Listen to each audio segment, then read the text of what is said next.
Hello friends, हमारी आज की स्टोरी का नाम है एक शक्तिशाली पिता। तो चलिए स्टोरी स्टार्ट करते हैं।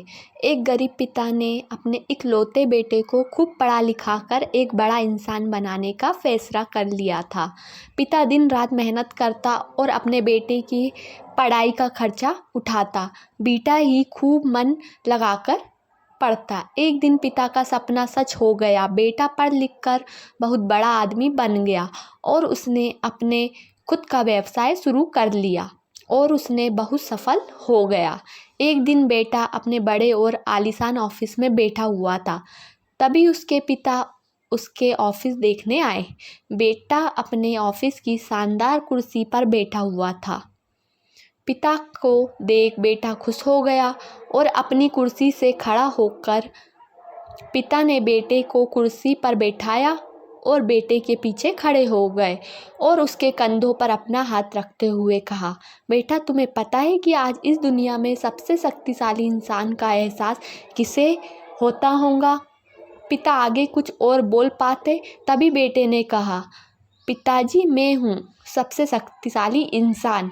पिता ने सोचा था कि बेटा उन्हीं ही सबसे शक्तिशाली कहेगा, लेकिन बेटे के इस जवाब से उन्हें बहुत निराशा हुई। ठीक कहा बेटा, इतना कहते ही पिता बेटे के ऑफिस से जाने ही लगे थे कि एक बार और पीछे मुड़कर वही सवाल बेटे से किया, बेटा तुम्हें अभी भी यही लगता है कि तुम सबसे शक्तिशाली हो। बेटे ने कहा, नहीं पिताजी, इस दुनिया में अगर कोई सबसे शक्तिशाली है तो वो आप है, लेकिन अभी तो तुमने कहा था कि तुम ही सबसे शक्तिशाली हो। पिता ने फिर पूछा, हाँ वो मैंने इसलिए कहा था क्योंकि उस वक्त दुनिया के सबसे शक्तिशाली इंसान के हाथ मेरे कंधे पर थे, इसलिए उस वक्त मैं खुद को सबसे शक्तिशाली महसूस कर रहा था। बेटे ने जवाब दिया। ये सुन पिता की आंखों में आंसू आ गए और उन्होंने अपने बेटे को गले से लगा लिया। माता पिता हमारे जीवन का आधार है।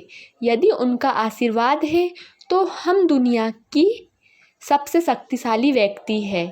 अपने माता पिता के आशीर्वाद के बिना हम कुछ भी नहीं हैं। इसलिए हमेशा अपने माता पिता की आज्ञा का पालन करें और उनको दिए सुझाव को गंभीरता से लिए। तो फ्रेंड्स, आपको मेरी आज की स्टोरी कैसी लगी? अगर अच्छी लगी तो प्लीज़ चैनल को लाइक, सब्सक्राइब और शेयर ज़रूर कीजिएगा। Thank you.